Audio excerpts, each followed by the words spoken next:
Bom dia, meus irmãos. Vou estar aqui com vocês. Já pedi desculpas ali pelo atraso. Eu me perdi em Olinda, já pensou? Parece que eu estava vivendo nos Estados Unidos, né? Quando a gente volta assim do estrangeiro, né? Que a gente diz assim, eu não sei mais andar na minha cidade, nem sei falar direito ainda mais a minha língua, né? Mas eu passei ali alguns anos no Amazonas e me perdi aqui, não sabia mais como pegar essa avenida grande. E correndo e tal, e parei o carro, estacionei o carro, entrei na igreja e percebi que ninguém falou comigo. Aí eu digo, tem alguma coisa errada, né? Aí eu olhei para a porta e percebi que eu estava na Assembleia de Deus, naquela igreja lá. Eu acho que é a última vez que eu fui lá. Aí eu digo, rapaz, aqui é a Assembleia de Deus, não é aqui não, vamos embora. Aí eu liguei para a irmã e ela me orientou a chegar aqui. Obrigado, pastor, pelo convite, uma bênção, graças a Deus, estamos aqui com os irmãos. A minha oração é que, em compartilhando alguma coisa da minha vida, vocês não saiam aqui estimulados a serem iguais a Iraque, ou que eu não tenho nenhuma intenção de fazer propaganda do que faço, nem do trabalho, nem da minha família. E a minha oração é que, à medida que a gente vai compartilhando a respeito do nosso trabalho, você possa sair daqui mais crente, mais piedoso e amando mais a Jesus. Essa é a minha intenção. E que o Espírito Santo possa nos guiar nesse trajeto de sermos mais parecidos com Jesus. Estava numa dessas igrejas grandes do Brasil. Eu estava sentado e fiquei pensando a respeito do que aquilo nos inspirava. Aquele culto grande, muita coisa, muita música e tal. E a impressão que me deu é que aquilo estava me inspirando a ser mais arrogante. Eu participo dessa igreja, eu participo desse movimento e tal. E eu fico pensando que o culto, ou os cultos, e momentos como esse, comunitários, onde o povo de Deus se reúne, deve nos inspirar a sermos mais piedosos, né? Mais parecidos com Jesus. Então essa é a minha oração aqui nessa manhã, que a gente possa ser mais parecidos com Jesus. Eu queria apresentar para vocês a minha família. O bonitão ali sou eu. A barba ainda estava mais ou menos preta. Fazem mais ou menos aqui uns 6 anos atrás, e 5, 6 anos atrás. Então eu tenho 2 filhas, Ana Catarina, aquela do meu lado direito aqui, lá no cantinho. Ela é estudante, tem 19 anos, vai fazer 20 anos agora em maio. É estudante de engenharia da computação. Mas aí, quando foi na metade, no início do ano passado, ela falou, pai, quero trancar a universidade. Eu disse, de jeito nenhum. Aí ela disse, mas pai, eu queria dedicar 1 ano da minha vida para o trabalho ministerial. Eu disse, está fechado. E aí, no meio do ano passado, ela trancou a universidade, está no Senegal, na escola de filhos de missionários da UEC, e está sendo helper lá, e também professora de computação para os filhos de missionários. Então, os missionários da UEC que trabalham na África e não podem levar os filhos para a tribo ou para a comunidade onde eles estão trabalhando, pegam os filhos e deixam nessa escola. E aí ela está lá ajudando e dando aula de computação. E a gente está muito orgulhoso por isso. Deve estar chegando agora em julho e vai decidir o que vai fazer da vida. Os irmãos vão perceber que a minha família está toda fragmentada, né? Está uma no Senegal. A minha esposa e Carol, a mais nova tem 17 anos, terminou agora o ensino médio, e aí ela puxou a mãe, extremamente inteligente, fez uns testes aí para tentar a escola americana, a universidade americana, e foi aceita em 2 escolas nos Estados Unidos. E a oração que eu peço aos irmãos é que Deus mande a bolsa, porque sem bolsa não tem a mínima condição. Aí fez o vestibular também no Mackenzie, está tentando vestibular para lá e não sabe para onde vai. Só disse que não vai vai ficar com a gente. Os irmãos vão entender por quê. Silvéria está lá com ela, e eu estou aqui porque eu estou num processo de mudança ministerial. Nós estávamos no Amazonas 6 anos, 6, 7 anos mais ou menos, e decidimos, juntamente com a família e com a liderança também do campo, retornar para o Nordeste para trabalharmos junto aos indígenas do Nordeste. E aí, então, nós estamos voltando nesse processo de mudança. Alguns observadores já perceberam que eu estou de chinelão de couro. E eu estava dizendo ali para os irmãos que me perdoam ao pastor, dizendo assim: pastor, me perdoe, eu vim de sapato porque eu não sei onde é que está meu sapato. Não sei se está em Garanhuns, se está em Manaus, se está na casa do meu cunhado numa viagem. Mas a gente está nesse processo de mudança ministerial e de vida.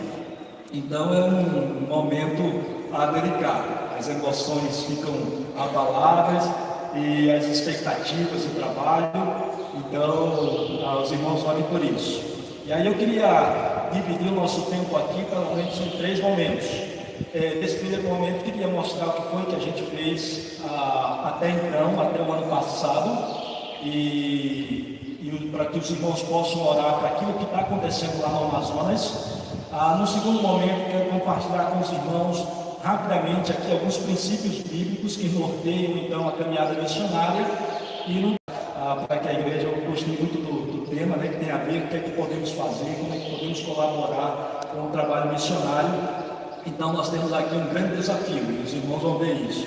Então essa é a minha família, Silvéria é minha esposa, ela é assistente social, uma mulher amável, alegre, cheia de dores, porque tem fibromialgia, não sei quantos conhecem fibromialgia, cheia de dores, mas extremamente bem-humorada. Por isso que os remédios de depressão, porque fibromialgia trata com remédio para depressão, não serve para ela.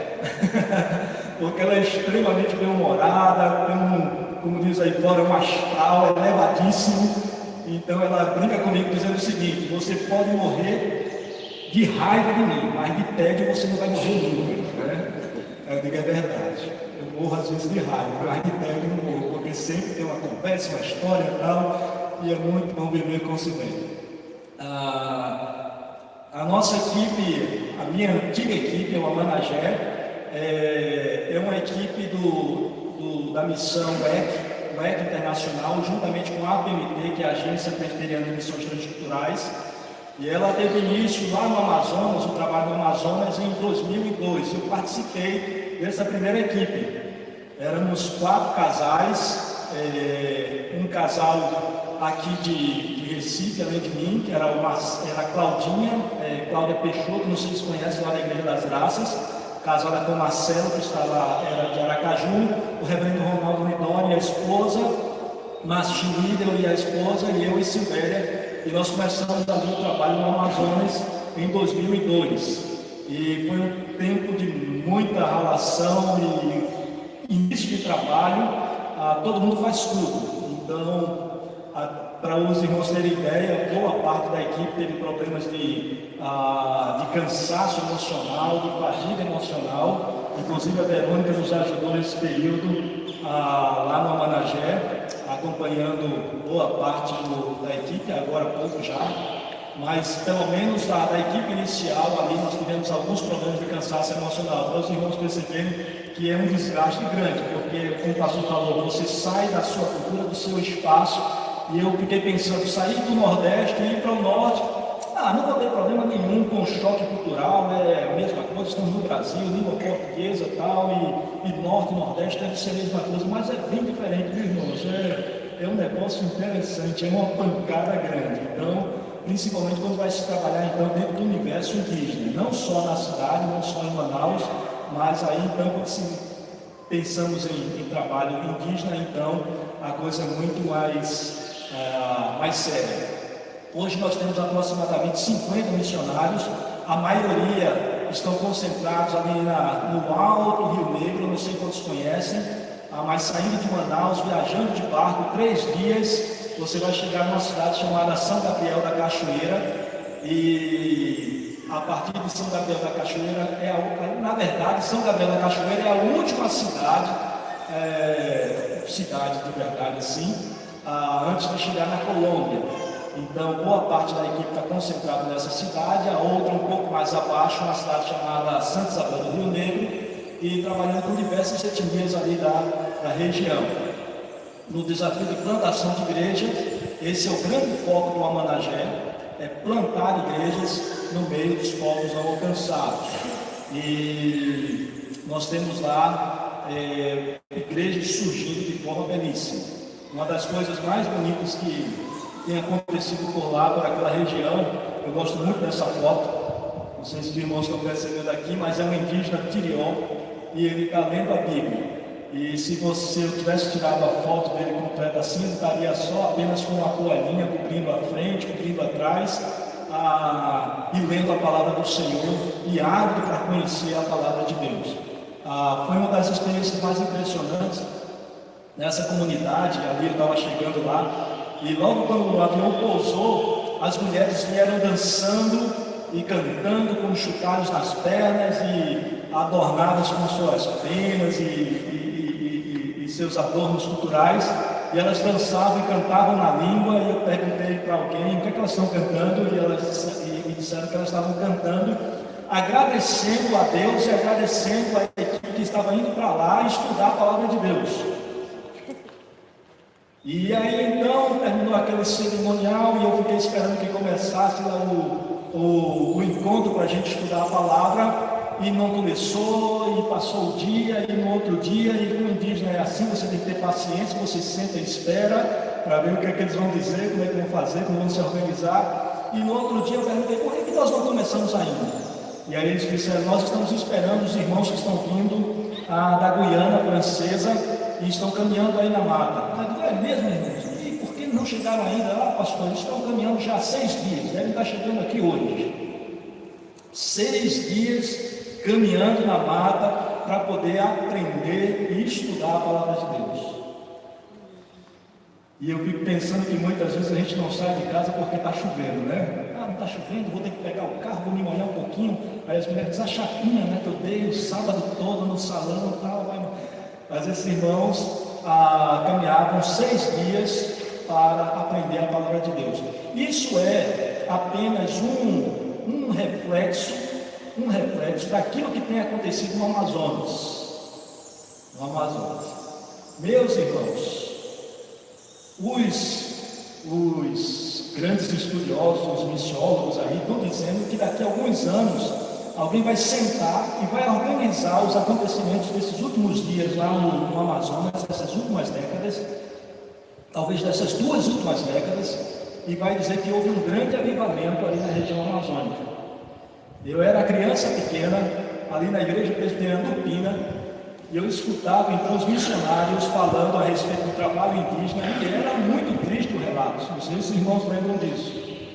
Eu trabalho 10 anos, 20 anos, 30 anos lá na região, não tem nenhum convertido, tinha um convertido e ele se desviou e tal. Eram relatos duríssimos, de muito trabalho, de muita enfermidade, de muita intencionalidade na pregação do Evangelho, mas poucos resultados.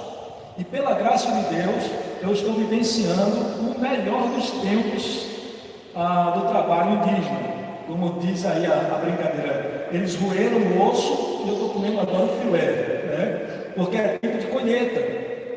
Os indígenas estão batendo nas portas dos missionários, literalmente, e dizendo assim, por favor, nos ensine a respeito da palavra de Deus, nos ensine a respeito de Jesus. Alguns acontecimentos até sobrenaturais, de sonhou com Jesus e veio e bateu na porta do missionário, alguém que foi curado no meio da mata, mas aí foi uma experiência que teve com um crente na cidade e tal, não sei o que, daqui a pouco toda a comunidade quer saber a respeito desse Jesus que cura. Então, acontecimentos desse tipo, extremamente estranho, traz relatos de 30, 40 anos atrás, quando a gente ouvia a grande dificuldade, o coração endurecido dos indígenas. Então, o grande desafio hoje, os grandes desafios, é o trabalho de preparação de obreiros.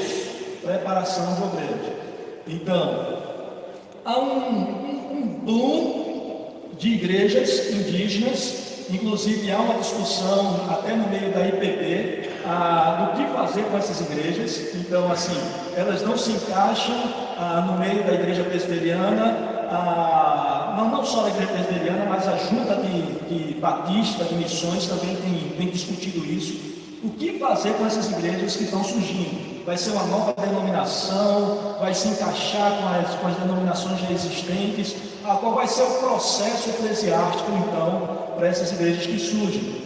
Então, de fato, há esse crescimento de igrejas, crescimento de indígenas querendo mais ainda conhecer a respeito de Jesus, se tornando crentes. Então, a grande pergunta é o que fazer? Porque acontece dois grandes desafios. Um é não permitir que essas igrejas se tornem nominais, ou seja, as comunidades indígenas, elas não são... nós aprendemos que ele tem, como é que se chama, de cacique, né? Nós chamamos lá de tuxau, a capitão e tal. Eles têm de fato aquela liderança, mas essa liderança ela não é no formato episcopal, ele que manda.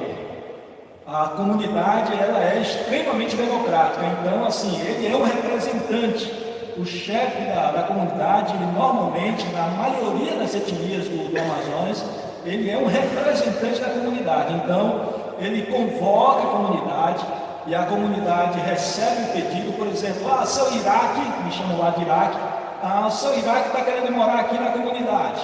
E aí, então, a comunidade decide. E ele volta para mim e diz assim: olha, Iraque, eles disseram que podia morar aqui, então nos dá a anuência para que eu possa morar lá ou não. Então, eles são extremamente comunitários. Então, o fato é que quando um se converte, principalmente quando o líder se converte, ou então quando há aquele movimento dentro da comunidade, então boa parte também vai junto, porque todos nós aqui somos crentes. Então, o nominalismo, nesse movimento que está acontecendo de plantação de igreja lá no Amazonas, é um grande risco. E para se evitar esse nominalismo, ou combater esse nominalismo, a melhor arma que nós temos é o ensino da palavra.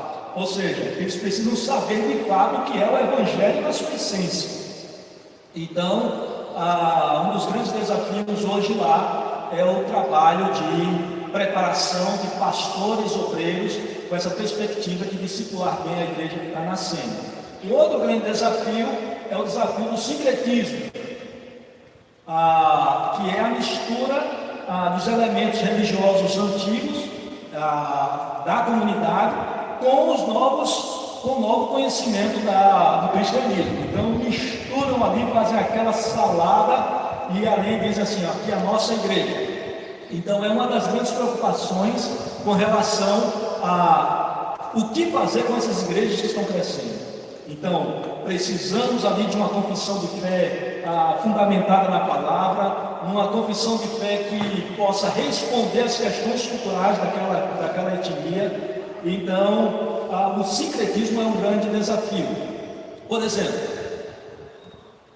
não sei se os irmãos souberam ou sabem de uma história de uma missionária chamada Sophia Miller. Na década de 50, ela vem dos Estados Unidos e ela entra no rio, lá no Alto Rio Negro. É uma bifurcação, existe o rio Içana e o rio Uaupés. Eles dois se juntam e formam então o Rio Negro. Ela chegou atravessando a Colômbia e evangelizou ali as comunidades indígenas do Içana. E hoje é conhecido até como Rio dos Crentes, porque tem muita igreja evangélica ali plantada por essa mulher. A mulher sozinha, na década de 50, usava também chinelo assim de couro feito meu. Conta o relato histórico dela, que ela vivia com os pés feridos dos tocos das caminhadas que ela fazia na mata. Mas era uma mulher extremamente guerreira. Não tinha equipe que aguentasse andar com ela, porque ela trabalhava numa comunidade, já terminava o trabalho ali, já pegava alguns indígenas para remar para ela, para outra comunidade. E na década de 50 ela alcançou aquele rio. Mas o trabalho dela como evangelista, e um trabalho fantástico como evangelista, era pregar o evangelho e ver pessoas se convertendo. E não havia uma preocupação de discipulado, de ensinamento bíblico. Então hoje, boa parte daquelas igrejas são igrejas sincréticas, ou seja, os líderes da igreja, ou um dos líderes da igreja, ou alguém da igreja que faz parte da liderança, leva o seu filho que está doente para o pastor orar, o pastor ora, e ele, por via das dúvidas, leva para o pajé, dá um soco para poder completar o trabalho, né? Então percebam a mistura. Tem a crença em Deus, confia no poder de Deus, mas por segurança, por causa da tradição cultural, ele leva então também no pajé para receber o sopro, para poder seu filho ficar bem. Então, o que fazer para combater isso, ou pelo menos para retirar isso dessas igrejas que já estão infestadas com sincretismo? Meus irmãos, é ensinamento da palavra. Tem que se ensinar a palavra. A igreja precisa conhecer a palavra. A igreja precisa conhecer a palavra de Deus. Para aquelas que já estão estabelecidas e misturadas sincreticamente, então é preciso o missionário, o pastor ter bastante paciência. Porque na verdade, vamos ser sinceros aqui, irmãos, não existe nenhuma igreja que nasça pura. Aliás, não existe nenhuma igreja pura, né? Mas os irmãos estão me entendendo, né?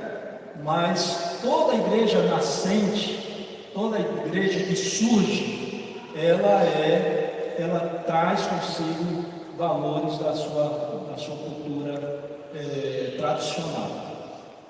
Eu lembro minha mãe, uma mulher crente na igreja lá de Pina, e toda vez que ela me encontrava com a camisa pelo avesso, ela dizia: menino, tira essa camisa, bota essa camisa também. Por quê? Não tem problema não, isso não traz boas coisas não, isso traz coisas ruins. Então essas, como é que a gente chama disso? Simpatia, superstições, né? Elas fazem parte desse universo cultural e às vezes cultural eclesiástico, né? Da nossa caminhada. E que precisa ser retirado, e isso é retirado à medida que nós vamos amadurecendo no conhecimento da palavra, conhecendo profundamente a palavra. Então esses aspectos culturais que são impregnados e que foram impregnados ao longo dos anos, ao longo das gerações da nossa família e do nosso povo, eles vão sendo retirados e substituídos pela verdade da palavra de Deus. Então, o que é que nós fazemos lá? Além de exercer o trabalho de pastoreio dos missionários, lá da equipe, cuidando dos missionários, orando com eles, visitando essas coisas todas, nós temos também o trabalho de treinamento de pastores e líderes. E me parece, irmãos, se os irmãos agora quiserem orar por alguma coisa na região amazônica e quiserem se envolver, mandando gente para lá, missionários para lá, a grande necessidade agora de todas as agências é de professores. Precisamos de mestres, pessoas que se envolvam com o trabalho de ensino da palavra de Deus, de discipulado da palavra de Deus para as comunidades indígenas. O trabalho de plantação de igreja e evangelismo cessou? Não cessou, ainda há muito a ser feito. Temos aproximadamente, só de isolados, ainda aproximadamente 30 comunidades isoladas, e além daquelas outras muitas etnias que ainda não foram alcançadas ali na região amazônica. Mas me parece que esse movimento do evangelho naquela região, ela tem sido uma coisa notória. Então, eu sempre penso da seguinte forma: se nós olharmos numa perspectiva macro, olharmos de cima assim, nós vamos ver então o Evangelho de Jesus tomando conta daquela região ali, principalmente pensando em termos de comunidades indígenas. Mas o que precisamos hoje é de que mestres e professores se levantem no meio do povo de Deus, se desloquem para lá, para então o ensinamento da palavra de Deus. Então nós temos esse trabalho de discipulado e de acompanhamento de pastores e líderes.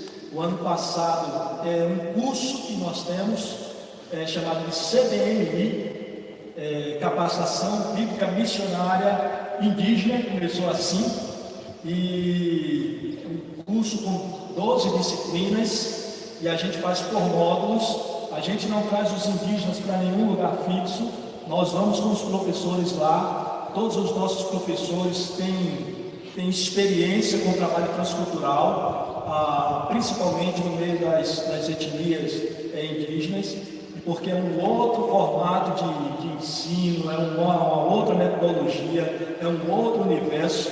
E então não adianta eu chegar lá e passar aqui, por exemplo, o que eu estou fazendo aqui com os irmãos agora. Falando, vocês aí só balançando a cabeça meio lagartixa e tal. Isso não dá certo no meio dos indígenas. Então nós precisamos de uma outra metodologia, de outras estratégias didáticas então, para o ensinamento. Então todos os professores que nos acompanham têm experiência no ensino intercultural. E aí nós vamos nas comunidades, juntamos 3, 4, 5 comunidades. Normalmente as turmas têm de 30 a 40 líderes de igreja. Já pensou, irmãos? Não conseguiram imaginar isso? Há 40 anos atrás você pensar assim, nós vamos juntar aqui alguns líderes de indígenas, e aí você juntar 30, 40, era inconcebível. Ninguém, eu acho que nenhum missionário da década lá dos anos 80, 70, 60 poderia imaginar que isso ia acontecer. Ou então um congresso de indígenas realizado pelo CONPLEI, que é uma confederação de líderes indígenas. Eles fazem encontros regionais. Estou falando regionais. Por exemplo, vamos ter um CONPLEI lá em Santa Isabel do Rio Negro, ali na cara do Rio Negro. Então todos os indígenas vão se reunir lá em Santa Isabel. Irmão, sabe quantos indígenas batem numa reunião como essa? 1.200 encontros de 1.000 e 1.200. Hoje em dia, até a gente fazer um congresso aqui, para botar 1.000 pessoas, é muito difícil, é muito trabalho, tem que ser muito usado, tem que chamar a família de Bolsonaro para fazer a propaganda, para conseguir botar 1.000 pessoas num espaço como esse, para um congresso. Lá com toda a dificuldade de comunicação, no meio da mata, viajando 3, 4, 5 dias, uma programação dessa, você tem 1.200 pessoas reunidas, é uma coisa espetacular, uma coisa que sempre me emociona, é o momento da Santa Ceia. Diversas nações indígenas reunidas diante da mesa do Senhor para comungarmos como povo de Deus. Meus irmãos, não tem uma dessas que eu não choro. Eu já estou aqui emocionado. Já estou com os olhos cheios de lágrimas aqui. E é de saudade também. Mas é um negócio espetacular você ver esse movimento de Deus. Movimento de Deus. E eu quero dizer assim, é um movimento de Deus porque não é numa área específica. Não, é só onde trabalha lá os midórios, é só onde está lá o pastor Iraque, é lá só naquela agência missionária. Não é, irmãos, não é. Não é um trabalho de uma agência, não é um trabalho de uma igreja, é um trabalho da graça do Senhor em toda a região amazônica. É impressionante, é impressionante. Então, assim, louvem a Deus por isso. O trabalho que a gente faz não alcança não apenas os indígenas, mas alcança também os ribeirinhos. E aí a gente trocou, não sei se os irmãos lembram, é CBMI, Capacitação Bíblica Missionária Indígena. Aí a gente trocou o I por intercultural.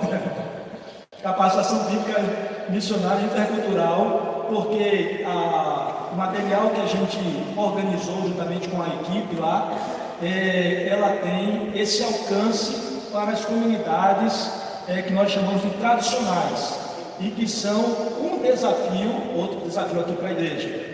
Um dos grandes desafios hoje em dia no universo missionário é o trabalho com os povos tradicionais, ou seja, os indígenas, ribeirinhos, sertanejos, quilombolas, ciganos, surdos, mudos, né? Então, assim, esses segmentos, eles não são alcançados ainda, não podemos dizer assim, nós somos, talvez os indígenas aí já no Amazonas, nesse movimento, e já com aqueles indígenas ali da região sudeste, como Terena, com mais de 100 anos já de evangelho, o Caduel também, com mais de 50 anos aqui também o Caiuá também, né? Então, juntando, talvez a gente daqui a um tempo a gente possa dizer que os indígenas do Brasil foram alcançados, né? Pela graça de Deus. Mas esses segmentos minoritários, esses segmentos tradicionais, então é um grande campo de trabalho missionário. Então, eu vou falar mais tarde sobre isso. A gente está voltando para o Nordeste para fazer esse trabalho junto aos indígenas do Nordeste, porque esse movimento de Deus que está acontecendo lá, eu quero dizer bem isso, né? O movimento de Deus que está acontecendo lá, a gente sonha que Deus também faça aqui. E aí tem alguns elementos que precisam estar presentes nos trabalhos missionários que a gente vai compartilhar com os irmãos depois. Então aqui está um dos nossos professores, Flávio, só para os irmãos terem ideia, assim, porque normalmente eu lembro de um período na igreja que dizia assim que se a pessoa não deu certo lá no curso de medicina, não deu certo no curso de pedagogia, dá trabalho na igreja, manda para o campo missionário, né? Manda para lá porque não serve para nada. Mas assim, isso é uma conversa fiada. Esse Flávio, ele fez um curso de especialização em antropologia, depois fez um mestrado lá na UFAM, lá na Federal lá do Amazonas, e está terminando o doutorado, e ele agora é o coordenador do curso de antropologia da União Evangélica lá em Anápolis. Então, assim, no meio, aí já vai outro desafio para os profissionais aqui, no meio do trabalho missionário, nós temos profissionais de todas as áreas. Lá em São Gabriel, por exemplo, tem um colega nosso que ele diz: eu sou médico, eu sou missionário e médico. Não sei se os irmãos percebem a diferença. Ele diz: eu sou médico e missionário. Ele diz: não, eu sou missionário e médico. Isso me faz lembrar a Juan Carlos Ortiz, aí eu acho que década de 70, 80, ele escrevendo para os universitários argentinos. Ele diz assim: o grande propósito de nós irmos para a universidade é sermos sal e luz dentro da universidade, pregar o evangelho, e quebra, a gente ganha um diploma e uma profissão. Será que temos sido assim, irmãos? Será que nós temos criado os nossos filhos nessa perspectiva de ser sal e luz, de ser crente de verdade, e de quebra, um médico, um advogado, talvez um missionário e tal, de quebra? Porque o nosso grande papel aqui nesse mundo é de sermos porta-vozes do Evangelho de Jesus. Bora lá, vamos caminhar. Como é que é o horário? Só para eu me falaram que tinha um intervalo. Tem intervalo, mas eu decido, tá ok, maravilha. Uma outra aula também do CDMI, veja a quantidade de líderes. Era uma aula de evangelismo. E aí depois, quando terminou ali a parte teórica de evangelização, a gente saiu ali pela rua de Santa Isabel e evangelizando com eles, lá dentro de porta em porta. Depois fiz uma programação numa praça para mostrar como é evangelismo de massa, e é uma coisa muito interessante, muito joia, graças a Deus. Um índio Yanomami, talvez uma das grandes pérolas dos antropólogos e do movimento indígena e tal, e eles estão procurando, bateram na porta do nosso líder agora há pouco, de uma determinada região lá, dizendo: por favor, mande missionários lá para a nossa região. Mande missionários para a nossa região. Eu vou contar na mesma dimensão que eu recebi. Um missionário conta que ele estava num desses congressos de muita gente, e sempre, normalmente, eles fazem um batismo no final do encontro, e tinha lá um grupo de 3, 4 Yanomami, e quando estava lá a fila dos indígenas para serem batizados, aí estavam lá os 3, 4 Yanomami sentados na fila para serem batizados. E ele ficou pensando assim: e agora, o que é que eu faço? Será que eu batizo? Será que eles entenderam o que eu falei? O português deles muito pequeno ainda, e será que eles tiveram compreensão? Bom, eles vão na fila mesmo, ele não era pastor presbiteriano, se fosse presbiteriano tem que ser 6 meses, 8 meses de discipulado. Eu queria maior dificuldade, já me botaram para ficar na encrenca, pastor. Ah, tem gente querendo se batizar agora. Aonde? No Rio, dentro do Rio, eu já estava no Rio. Aí eu digo, não tira foto, por favor. Depois corta isso aí. Estou brincando. E conta ele lá que terminou batizando e eles foram embora para a tribo deles, para a comunidade deles. Depois de alguns meses, a gente fica sabendo, viu, irmão, no meio do mato, assim, mas chega a notícia, chega no vídeo da gente, vem por um, por outro, depois de meses chega no vídeo da gente, e chegou no vídeo dele que eles estavam convidando esse missionário a ir na comunidade deles. E ele disse que foi, ele teve que pegar um avião, andar na mata, tal, não sei o quê, e depois de alguns dias de viagem, ele chega lá, tinha centenas de Yanomami esperando por ele, dizendo assim, você que vem nos falar a respeito desse Jesus, nós queremos ouvir, por favor, nos fale a respeito de Jesus. Então, isso me faz lembrar também o Jaime, que é um indígena, ele é sateré, trabalha na nossa equipe lá no Managé, e aí ele plantando lá uma igreja e tal, e aí ele liga para a liderança e diz, olha pastor, nós estamos saindo aqui com um grupo para ir evangelizar a ilha que fica do outro lado do rio e tal, não sei o quê. Jair, um grupo para evangelizar a ilha do outro lado? Ô Jair, essa turma é crente, Jair? Aí disse, pastor, se é crente eu não sei, mas já está todo mundo indo para evangelizar comigo, né? Então assim, o ardor pelo evangelismo, pela pregação do evangelho tem sido uma realidade no meio dos povos indígenas. E aí ele dá só uma demonstração. Trabalho com crianças também, ensinando as crianças a respeito do evangelho de Jesus. Aqui os desafios que eu já falei também. Deixa eu falar um pouco dessa escola avançada do Complay. A escola avançada do Complay é o seguinte. Eu já falei aqui que a igreja ela tem nascido e está nesse processo de amadurecimento do conhecimento da palavra. Então, nós temos o CBNI, que é para a liderança, e é um trabalho mais lento, mais devagar, às vezes precisa de tradução, precisamos falar devagarinho e tal, e nós pegamos, juntamente com o Complay, e organizamos um curso que a gente chama de curso avançado, um curso de Teologia, Cultura e Direitos Humanos, também com 16 disciplinas, mais ou menos, feito em 4 módulos. Esse ele sai da comunidade e vem então para uma base, e foi na base da PMT, a Managé, que fica lá em Manaus. Era o primeiro curso, então utilizamos 10 alunos. Esses alunos indígenas eram que dominavam um pouco melhor o português, tinham a capacidade de ler mais, e aí a gente trabalhou esses temas de teologia, alguns temas de disciplinas da área de teologia, na área de cultura. A ideia é sempre eles compreenderem, ler a cultura que tem e olhar para a palavra e buscar respostas para as questões culturais na palavra de Deus. E também a ideia de eles terem noção dos seus direitos, porque os irmãos sabem que a FUNAI faz um bom trabalho, tem a sua importância, mas existem também muitos. Eu fico até com medo porque parece que eu estou fazendo algum tipo de propaganda, viu, irmão? Mas não estou fazendo propaganda, não tem nada a ver com essas escolas que tem por aí, não.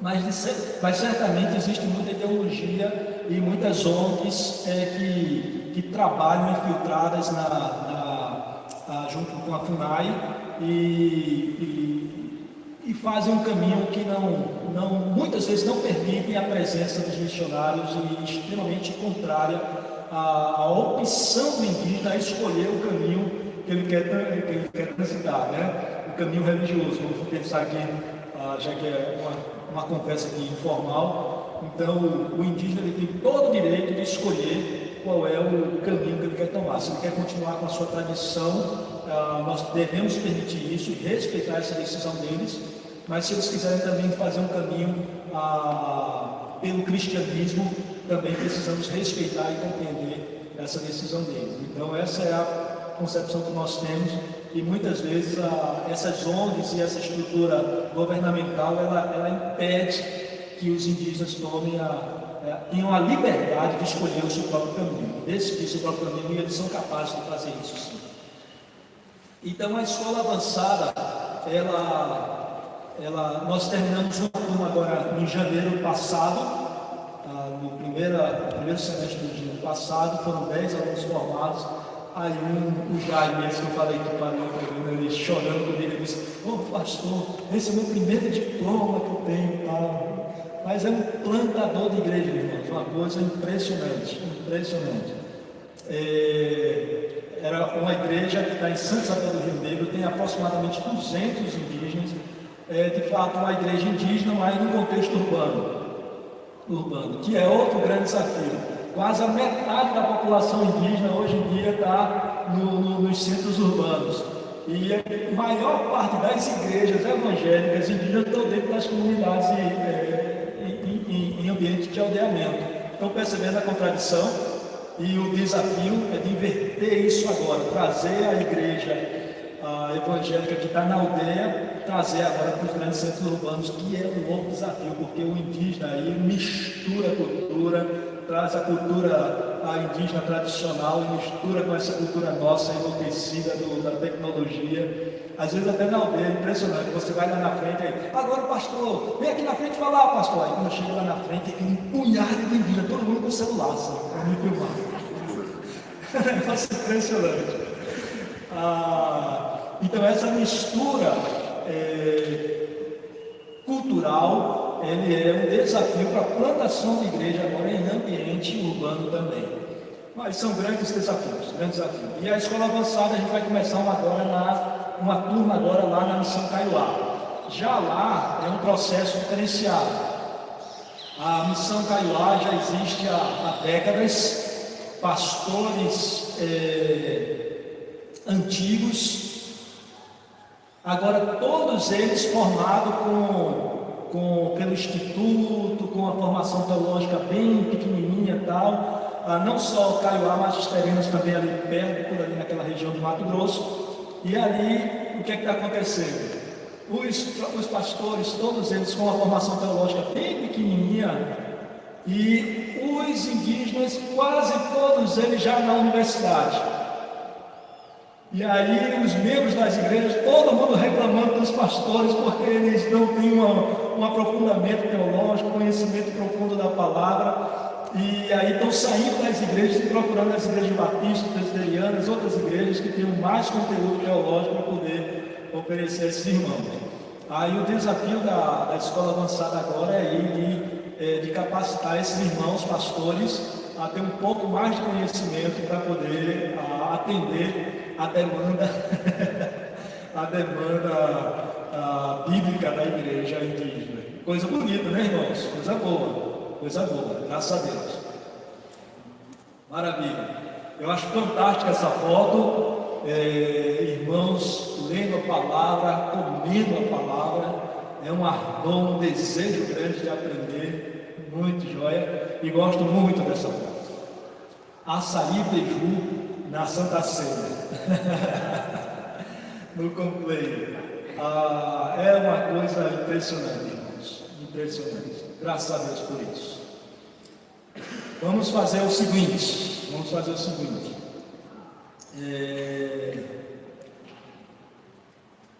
São 10h25. Querem dar uma paradinha de 5 minutinhos? Aí a gente vai até 11 horas depois. Até? Tá aqui. Pronto, vamos dar uma paradinha de 5 minutinhos, aí a gente volta, dá uma olhada aqui no texto bíblico. Eu mostro aqui rapidamente o desafio no sertão, e aí a gente vai para casa almoçar, tá bom, irmãos? Tem um coffee break ali, olha, cafezinho, um leitinho, tem uma bolachinha também, né? Coisa boa. Não tem açaí não, então não vou querer.